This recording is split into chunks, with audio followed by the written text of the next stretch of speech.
Good morning everyone, most welcome in Avinash tutorial. और आज की क्लासेस में हम लोग लाइट्स में कॉनकेव और कॉन्वेक्स मिरर से इमेज का फॉर्मेशन कैसे कैसे होता है, इसके कॉन्सेप्ट को समझेंगे। देखिए, पहला पोजीशन लास्ट क्लासेस में हमने टोटल रे डायग्राम बनाया था कि रे डायग्राम के टोटल 4 प्रॉपर्टीज होते हैं। उसी प्रॉपर्टीज को लेकर के हम लोग इमेज फॉर्मेशन करते हैं। तो यहाँ पर देखते हैं कि पहले अगर ऑब्जेक्ट आपका इन्फिनिटी पे हो, इन्फिनिटी मतलब वो डिस्टेंस हमको नहीं मालूम है कि जहाँ पर हमारा ऑब्जेक्ट है, ये हमारा कॉनकेव मिरर है और इन्फिनिटी पे कहीं पर भी अगर ऑब्जेक्ट है, तो जब इन्फिनिटी से कोई रेज आ रही होती है लाइट्स की, तो ऑलवेज वो प्रिंसिपल एक्सिस के पैरेलल होते हैं। यहाँ पर आपका पीसी एक प्रिंसिपल एक्सिस है और ये जो रेज है वो इन्फिनिटी में आ रही है, ये भी रेज इन्फिनिटी पे आ रही है। That's why they are parallel to each other. और जो भी रेज प्रिंसिपल एक्सिस के पैरेलल होती है ऑलवेज फोकस से होकर के रिफ्लेक्ट होती है। रिफ्लेक्शंस के बाद वो फोकस पे मिलती है। तो इस जगह पे जो पोजीशन ऑफ ऑब्जेक्ट इमेज हो जाएगा, वो इमेज हो जाएगा फोकस पे। और यहाँ ऑब्जेक्ट का हाइट जो होगा वो बड़ा होगा, बट इमेज का जो हाइट होगा वो बहुत ही छोटा होगा, क्योंकि ये आपके मिरर के सामने बन रहा है और आप एग्जैक्ट देख रहे हैं कि यहाँ पर जो है दोनों रे कट करके ये इमेज बना रहा है।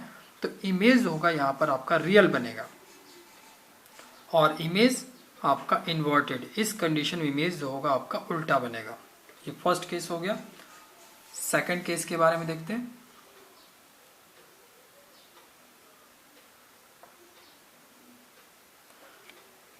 सेकंड केस में जब हम इन्फिनिटी और सेंटर ऑफ कर्वेचर के बीच में ऑब्जेक्ट को रखते हैं, जब ऑब्जेक्ट हमारा इन्फिनिटी और सेंटर ऑफ कर्वेचर के बीच में कहीं पर भी है, तो इसका इमेज फॉर्मेशन के लिए यहाँ से हम 2 रेज लेते हैं। एक रेज ऑलवेज लेंगे प्रिंसिपल एक्सिस के पैरेलल। तो प्रिंसिपल एक्सिस की जो पैरेलल रेज आएगी आफ्टर रिफ्लेक्शंस वो फोकस से होती हुई जाएगी। सेकंड रेज जो होगा वो ऑलवेज लेंगे जो आपके सेंटर ऑफ कर्वेचर से होती हुई जाएगी। जो भी रेज सेंटर ऑफ कर्वेचर से मिरर पे इंसिडेंट करती है, सेम डायरेक्शंस में सेम एंगल से वो रिफ्लेक्ट हो जाती है। तो यहाँ पर ये रिफ्लेक्टेड होकर के एक ये रेज और रिफ्लेक्टेड होकर के ये रेज, ये दोनों point of intersections A dash पे मिल रहा है। सो ए डैश बी डैश जो होगा वो ए बी का इमेज फॉर्मेशन होगा। अब यहाँ पर इमेज का जो पोजीशन बताएंगे, तो इमेज आपका सेंटर ऑफ कर्वेचर और फोकस के बीच में बन रहा है, क्योंकि ये रियल इंटरसेक्शन हो रहा है दोनों रेज का, तो इसलिए ये रियल इमेज बन रहा है। और ये उल्टा इन्वर्टेड बन रहा है और साइज इसका होगा स्मॉल। नेक्स्ट केस नंबर 3 आते हैं। थर्ड केस को समझते हैं इसी तरह से। थर्ड केस में अगर ऑब्जेक्ट हमारा सी पे है, दैट मीन्स कि ए बी जो है ऑब्जेक्ट हमारा सी पे है, तो एक रे को हमने प्रिंसिपल एक्सिस के पैरेलल लिया, तो रिफ्लेक्शन होने के बाद वो फोकस से जाएगी। एक रेज को हमने इंसिडेंट किया जिससे कि वो फोकस से होते हुए मिरर पे इंसिडेंट हो रही है। कोई भी रेज फोकस से होते हुए मिरर पे इंसिडेंट होंगी तो रिफ्लेक्शन के बाद ऑलवेज प्रिंसिपल एक्सिस के ये पैरेलल होती हुई चली जाएगी। अब ये रे का रिफ्लेक्शंस और इस रे का रिफ्लेक्शन, जिससे पॉइंट ऑफ इंटरसेक्शन दोनों का ए डैश हो गया, सो ए डैश बी डैश जो हो गया वो इमेज फॉर्मेशन हो गया। तो यहाँ पर इमेज कहाँ बन रहा है, वो सेंटर ऑफ कर्वेचर पे बन रहा है। जब ऑब्जेक्ट आपने सेंटर ऑफ कर्वेचर पे लिया है तो इमेज भी सेंटर ऑफ कर्वेचर पे ही बन रहा है। और यहाँ पर जो ऑब्जेक्ट का हाइट है वही आपका इमेज का भी हाइट है, क्योंकि दोनों का इंटरसेक्शन मिरर के बिल्कुल सामने हो रहा है। सो इमेज आपका यहाँ पर रियल बन रहा है और इमेज जो है वो इन्वर्टेड है, उल्टा है। नेक्स्ट केस को देखते हैं। अगर आपका जो ऑब्जेक्ट है वो सी और एफ के बीच में है, मतलब सेंटर ऑफ कर्वेचर और फोकस के बीच में अगर मेरा ये ऑब्जेक्ट है, तो यहाँ पर क्या करेंगे, 2 रेज लिया। एक रेज प्रिंसिपल एक्सिस के पैरेलल लिया। जो रेज प्रिंसिपल एक्सिस के पैरेलल जाएगी वो फोकस से होते हुए रिफ्लेक्ट जाएगी। और एक रेज को मैंने यहाँ से इस मिरर पे परपेंडिकुलर लिया। यहाँ से AM जो है वो रेज वो मिरर पे परपेंडिकुलर लिया, और जब भी कोई रेज मिरर पे परपेंडिकुलर होती है वो सेम डायरेक्शंस में सेम एंगल से रिफ्लेक्ट होते हुए बैक हो जाती है। तो इस तरह से दोनों जो रिफ्लेक्टेड रे है वो एक A डैश पॉइंट है जहाँ पर वो इंटरसेक्ट कर रही है। सो A डैश B डैश आपका ए बी का इमेज फॉर्मेशन हो रहा है। अब ये जो इमेज फॉर्मेशन हो रहा है वो इन्फिनिटी और सी के बीच में हो रहा है, अदरवाइज आप बियॉन्ड सी भी कह सकते हैं। और इमेज का जो साइज है वो ऑब्जेक्ट के साइज से बड़ा है, क्योंकि ये रियल इंटरसेक्शंस होने के बाद ये इमेज फॉर्मेशन हो रहा है, इसलिए इमेज आपका रियल है, इन्वर्टेड है और इन्फिनिटी और सी के बीच में है, और साइज जो होगा वो ऑब्जेक्ट से एनलार्ज होगा, ऑब्जेक्ट के साइज से ये आपका बड़ा साइज होगा।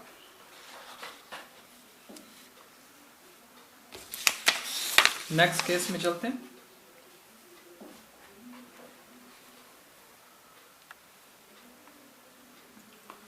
इस केस में ऑब्जेक्ट को अगर फोकस पे रखा गया, यहाँ पर ए भी हमारा ऑब्जेक्ट है और ये हमारा फोकस पे है, तो वही रे डायग्राम का प्रिंसिपल, वन रे लेंगे जो प्रिंसिपल एक्सिस के पैरेलल होगा, जो भी रेस प्रिंसिपल एक्सिस के पैरेलल होगा रिफ्लेक्शन होने के बाद वो फोकस से होता हुआ जाएगा, और यहाँ से एक रेस को मिरर पे परपेंडिकुलर डालेंगे, जो भी रेस मिरर पे परपेंडिकुलर जाता है वो सेम एंगल से वो रिटर्न होता हुआ जाता है, और जो रेज मिरर पे परपेंडिकुलर होता है रिफ्लेक्शन होने के बाद वो सेंटर ऑफ कर्वेचर से रिटर्न जाता है।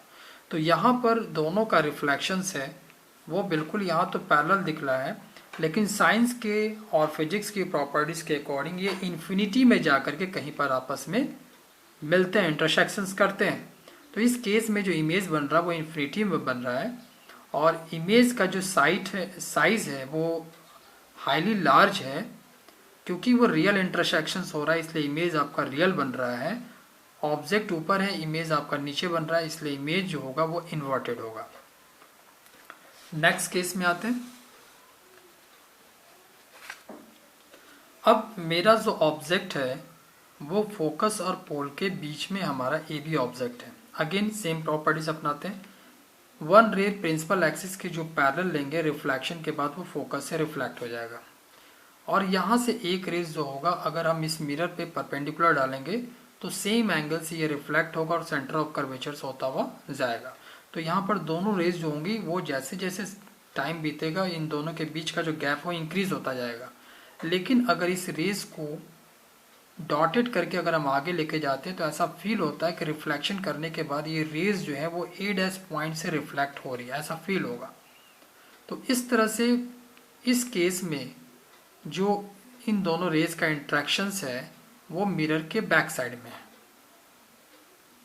वो बैक साइड में जो पॉइंट ऑफ इंटरसेक्शन है वो आपका ए डैश है, तो इमेज फॉर्मेशन ए डैश बी हो जाता है, क्योंकि यहाँ पर हम लोग एज्यूम कर रहे हैं कि शायद इस पॉइंट से यहाँ इसका रिफ्लेक्शन हो रहा है, तो इसलिए इमेज जो है यहाँ पर आपका वर्चुअल बनेगा, क्योंकि रियल इंटरसेक्शन इस दोनों रेज का नहीं है, इन दोनों का वर्चुअल इंटरसेक्शन हो रहा है, इसलिए हम यहाँ पर इमेज जो फॉर्मेशन होगा वो आपका वर्चुअल होगा, और इमेज का जो साइज होगा वो ऑब्जेक्ट के साइज से बड़ा होगा, और आपका बिहाइंड मिरर ये बनेगा और ये इरेक्ट होगा। सारे केस में आपका इन्वर्टेड मतलब उल्टा बनेगा, लेकिन केवल एक केस है जब ऑब्जेक्ट फोकस और पोल के बीच में होगा तो इमेज आपका इरेक्ट होगा, मतलब सीधा होगा। सेम लाइट्स की प्रॉपर्टीज को अब हम लोग थोड़ा सा कॉन्वेक्स मिरर के केस में समझ लेते हैं, क्योंकि कॉन्वेक्स मिरर के केस में केवल दो ही ऐसे पोजीशंस आते हैं जहां पर लाइट्स रे की प्रॉपर्टीज को हमें समझना है, क्योंकि इसी टू प्रॉपर्टीज में ही लाइट की सारी प्रॉपर्टीज आपके मिक्सअप हो जाती है। अगर रेज इन्फिनिटी से आ रही है, ये हमारा कॉन्वेक्स मिरर है, अगर रेज इन्फिनिटी से आ रही है, पहला केस ऑब्जेक्ट इन्फिनिटी में है तो इन्फिनिटी से रेज आ रही है, तो जब भी रेज इन्फिनिटी से आती है ऑलवेज प्रिंसिपल एक्सिस की ये पैरेलल होती है। क्योंकि आपका ये कॉन्वेक्स लेंस है, इसको हम लोग डाइवर्जिंग लेंस भी कहते हैं, तो यहाँ से जो रिफ्लेक्टेड रे आप एक दूसरे से डाइवर्ज हो जाएगा, रिफ्लेक्शन के बाद डाइवर्ज हो जाएगी, लेकिन ये एक दूसरे से पैरेलल थी, तो ऐसा एज्यूम हो रहा है कि अगर इसको हम बैक साइड में डाइवर्जिंग ले को बैक साइड में लेके जाएं तो ऐसा फील होता है कि एक पॉइंट से ये डाइवर्ज हो रही है, और that point is known as focus. तो कॉन्वेक्स मिरर के केस में जब इन्फिनिटी से कोई रेज आती है तो उसका इमेज फॉर्मेशन फोकस पे बनता है, और फोकस कॉन्वेक्स मिरर के राइट साइड में होता है। इस केस में जो इमेज बनता है इसका वो एक वर्चुअल होता है, इरेक्ट होता है सीधा। जो भी इमेज आपका वर्चुअल होगा वो सारे इमेज आपके इरेक्ट होंगे। स्मॉल इन साइज होता है, और इसके बाद वो इरेक्ट होता है, मिरर के बैक साइड में बनता है। इसका जो सेकंड केस है,